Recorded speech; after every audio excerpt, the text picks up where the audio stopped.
Yo,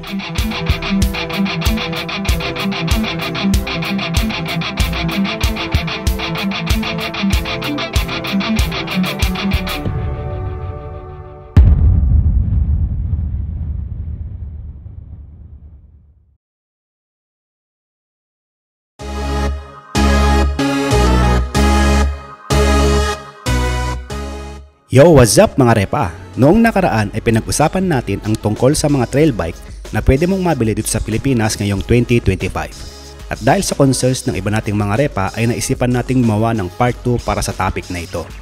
Kaya for today's video mga repa ay magbibigay ulit tayo ng listahan tungkol sa mga ilan pang mga brand ng trail bikes na pwede mong mabili sa mga dealership ngayong 2025. Inaanyayahan din kitang panoorin ang part 1 ng topic na ito pagkatapos ng video na ito, alright?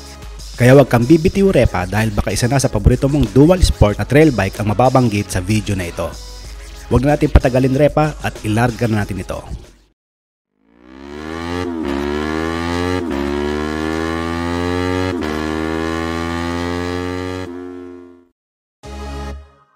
Una sa lahat ay ang KTM 300 EXC TPI. Ang KTM 300 EXC TPI ay nagkakahalaga ng 740,000 pesos sa mga dealership. Ang motor na ito ay may sleek at modern design na nakapokus sa performance at off-road capability. Isang magaan na may sporty at agresibong pormahan. Napaka-minimal lang na motor na ito parating sa style mga repa kasi nakafocus ang trail bike na ito sa functionality at performance. Meron din itong mga advanced features kagaya ng state-of-the-art na fuel injection system, high performance ng mga suspension at hindi matawarang ergonomics pagdating sa control at comfort. Kilala ang KTM 300 EXC TPI pagdating sa ride quality at handling. Ang motor na ito ay gumagamit ng WP Explore fork sa harapan at WP Explore na shock naman sa likuran. Kaya hindi ka mag-aalala pagdating sa mga lubak-lubak at rough road na daan, alright. Ang KTM 300 EXC TPI ay mayroong liquid-cooled single-cylinder 2-stroke engine na may displacement na 293cc na nagbibigay ng 30 horsepower at 27 Nm na torque na nakaparehas sa isang 6-speed manual transmission na may hydraulic clutch na talaga namang may bibigyan ka ng smooth shifting. Mapapalagay din ang load mo pagdating sa braking system ng motor na ito repa dahil meron itong 260mm disc brake sa harapan na mayroong 4-piston caliper at 240mm disc brake na may 2-piston caliper naman sa likuran. Kaya naman ang KTM EXC TPI ay bagay na bagay para sa mga off-road enthusiasts na naghahanap ng isang magaan, komportable at responsive na motorsiklo na kayang lumusong sa mga trails at rough terrain.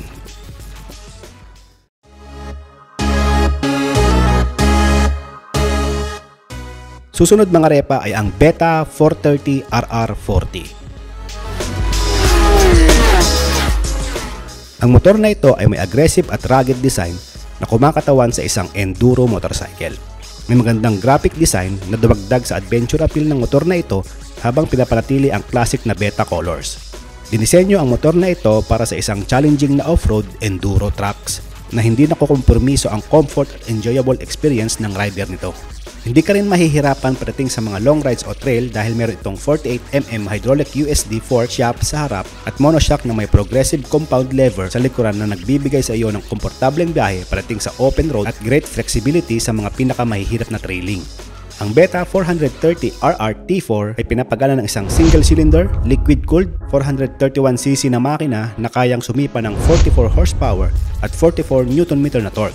Meron itong gearbox na 6-speed manual transmission at sinamahan na rin ng wet multi-disc clutch.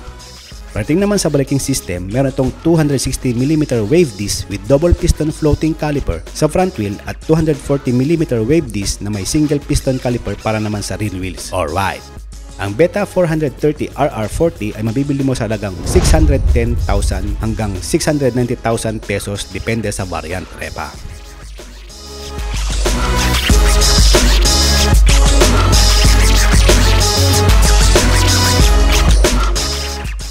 Nandito rin sa listahan natin ang Kawasaki KLX 300. Ang mga street motorcycles ng Kawasaki ay hindi magpagkakaila na hindi magpapauli pagdating sa performance. Pero pagdating sa mga off-road bikes, ang Kawasaki ay maraming may pagmamalaki dahil sa lineup ng kanilang mga KLX series. Noong 2024, ang brand na ito ay nagbigay ng mga update sa kanilang 300cc models para makasabay sa global market. Para ma-enhance ang kanilang on-road at off-road capabilities, ang KLX Dual Sport ay sinailalim sa refinements dahil sa meron itong 292cc, single-cylinder, 4-stroke, 4-valve, liquid-cooled DOHC na makina. Ang KLX 300 ay nabibigay ng balancing distribution ng lakas kahit pa sa mababa o mataas na pagrevolusyon. Ang makina nito ay lalo pang pinalakas ang performance dahil sa ignition timing at gear-driven engine balancer na nagre-resulta ng seamless power at user-friendly na experience. Meron na itong efficient na cooling system dahil sa kanyang dual radiator at slim radiator size para ma-maintain ang optimal operating temperature. Alright! Ang KLX 300 ay mayroong high tensile steel perimeter frame kasama pa ang box and tubular section design na nagbibigay dito ng slim at magaan na structure. Ang makina ng isang KLX 300 ay may lakas na 26 horsepower at maximum torque na 24 Nm. Papabilib ka din sa suspension nito dahil sa meron itong 43mm inverted cartridge style fork sa front end at pwedeng mag-adjust para sa compression damping at ang unit tank suspension system naman sa back end na napaka-epektibo parating sa mga malulubak na kalsada. Ang Kawasaki KLX 300 ay papasayo repa sa halagang 315,000 pesos. Alright!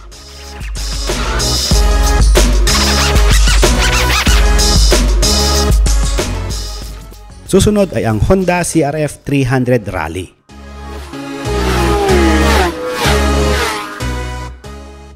Ang Honda CRF 300 Rally ay available sa merkado sa presyong 309,900 pesos. Ang trail bike na ito ay mayroong makina na single cylinder, 286cc displacement, 4-stroke at may lakas na 26.2 horsepower sa 8,500 RPM at 26.1 Nm torque naman sa 6,500 RPM. At sinamahan din ng 6-speed manual transmission na may sleeper clutch para sa isang smooth shifting lalo na sa mga long rides. Marami na rin nagbago sa design nito sa mga nagdaang taon. Mas pinagaan at mas pinaganda ang handling. Pinanipis din ang mga upuan nito kumpara sa mga naunang modelo. Pinababa rin ang seat height nito para mas maging komportable para sa mga riders. Napakatipid din ito sa gasolina mga repa dahil kaya nitong kumonsumo ng 29.5 km per liter. Alright! Parating naman sa braking system ay parehas ng naka-disc brake ang harapan at likuran nito repa. At hindi lang yan dahil sinamahan na rin ito ng anti-lock braking system or ABS. Alright! Meron na rin itong pass switch, off-road riding modes at side reflectors. Ang Honda CRF Rally ay isang versatile dual sport bike na talaga namang mapapakinabangan mo hindi lang sa trailing kundi pati na rin sa open road.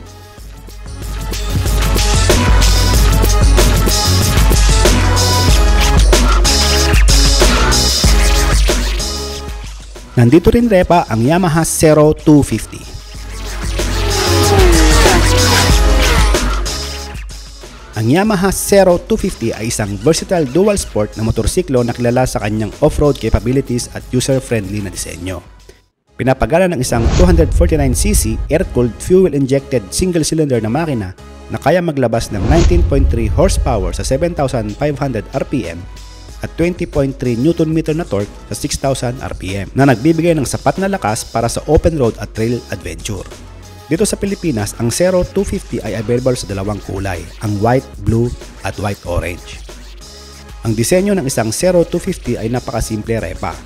Meron itong bilog na headlamp, mataas na front fender at isang diretso at mahabang upuan na nagbibigay ng isang retro looks pero at the same time ay may modernong functionality.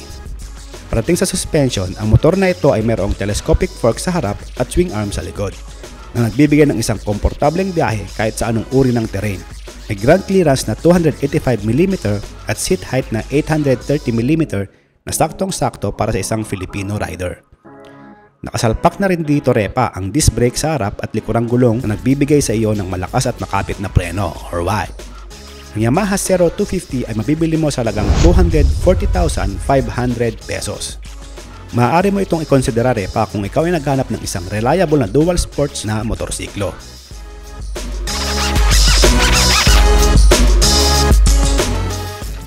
Nasama rin dito sa ating listahan repa ang Kawasaki KLX 150S.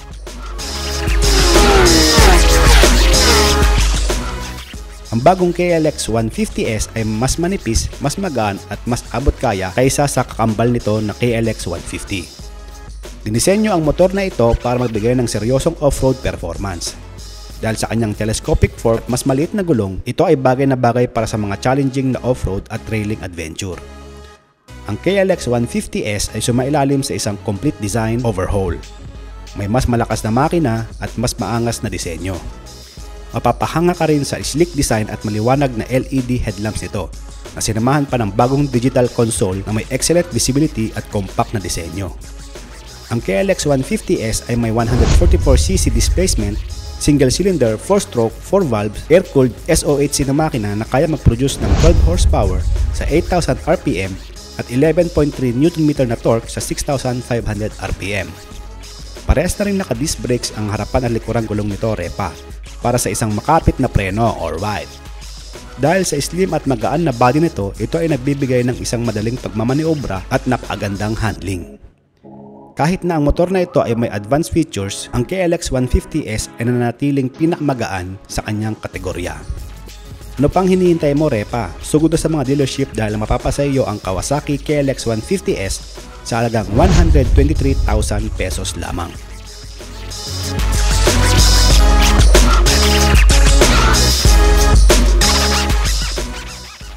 Susunod ay ang Honda XR 150L.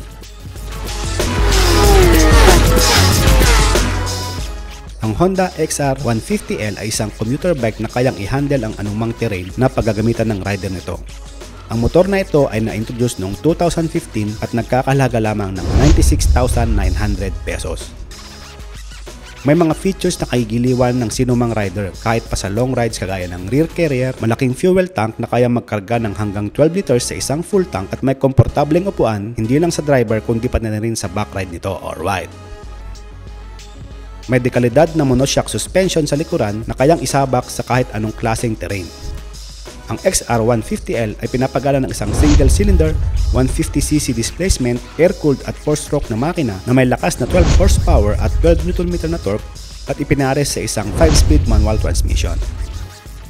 Hindi ka rin bibiguin nito padating sa braking dahil meron na itong nakasalpak na disc brake sa harapan at drum brake naman sa bandang likuran. Kaya kung ikaw, Repa, ay naghahanap ng abot kayang trail bike pero kilala sa pagiging matibay at may subok na makina, ay pwede mong ikonsidera sa iyong pagpipilian ang Honda XR150L, Repa. Alright!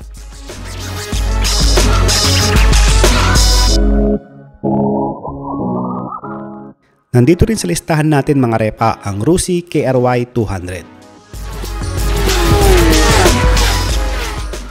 Motor ba na pang off-road na mula sa Rusi ang hanap mo? Baka si KRY 200 na ang para sa iyo, Repa. Meron kang tatlong kulay na pagpipilian dito. Nandyan ang orange black, red black at blue black.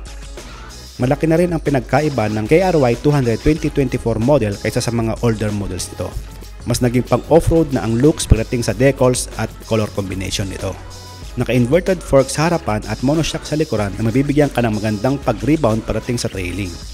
Pagdating naman sa braking ay wala ka na ring talo, Repa, dahil parehas ng naka-disc brake ang harap at likurang gulong nito. At mapapahanga ka rin dahil sa full digital display ng instrument panel nito or ride.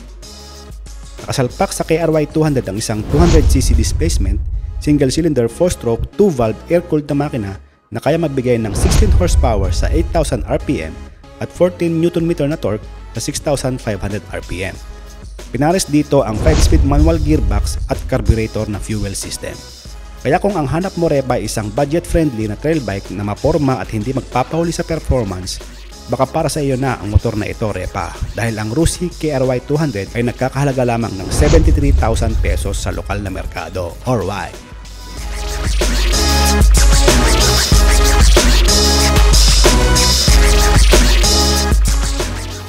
Bago natin ibigay ang panghuli sa ating listahan, ay inaanyayahan muna kitang mag-subscribe kung ikaw man ay bago dito sa ating channel at mahilig ka sa mga sasakyan at motor, Repa. Pakiclick mo na rin yung like at share button kung nagugustuhan mo ang topic natin ngayon. Maraming salamat, Repa, sa iyong panonood at suporta. Alright! Nandito na nga tayo sa panghuling trail bike na ating pag-uusapan. Walang iba kundi ang Motostar MSX 150X.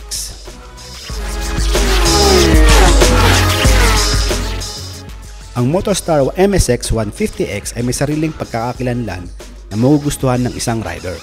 Bukod sa mapormang looks, meron itong mga basics na features na kailangan ng isang rider para sa pang-araw-araw na gamitan at may magandang performance na hindi masakit sa bulsa dahil ang motor na ito ay nagkakahalaga lamang ng 41,000 pesos sa merkado repa. Alright! May mga iba't ibang kulay din na pagpipilian kagaya ng black, red at blue.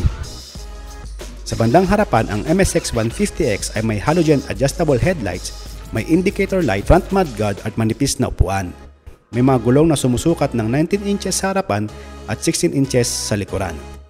Pagdating naman sa suspension setup nito, ito ay sinalpakan ng telescopic front fork at real monoshock.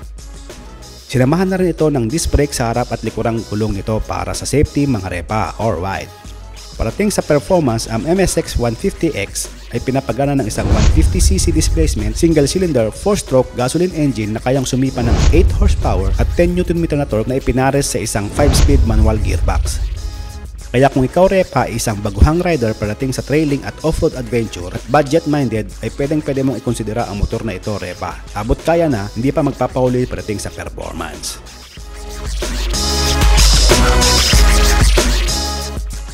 At yan na nga repa ang ating part 2 para sa mga trail bikes na pwede mong mabili dito sa Pilipinas ngayong 2025. Kung ikaw man ay isang baguhan o experienced na rider parating sa trailing at off-road, ay pwede mong pagpilian ang ating mga nabanggit na motorsiklo sa video na ito repa. Meron ka bang napipisil sa mga motor na ito? Ilagay mo lang dyan sa ating comment section sa baba ang iyong sagot at babasahin natin yan. Hanggang sa muli repa at kita-kits sa susunod na video. Alright!